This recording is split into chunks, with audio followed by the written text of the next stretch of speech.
पछिल्लो समय नेपाली नागरिकमा राजनीतिक नेतृत्वप्रति आक्रोश बढ्दैछ।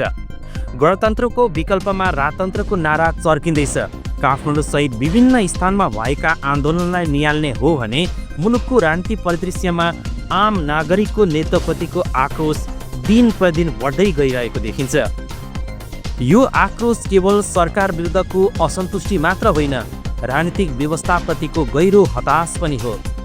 जनताले मतदानको माध्यमले नेताहरूलाई शक्ति प्रदान गर्छन्, तर नेताले जनआकाङ्क्षालाई पूरा गर्न नसकेपछि यस्तो आक्रोश उत्पन्न हुनु स्वाभाविक पनि हो, जुन नेपालमा मात्र होइन विश्वका धेरै मुलुकमा यस्ता घटना देखिएका छन्।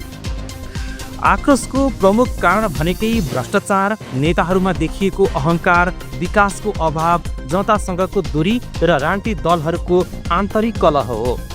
नेपाली नेताहरूमा भ्रष्टाचार, अयोग्यता र अहङ्कारको प्रवृत्ति बढ्दै गएको छ।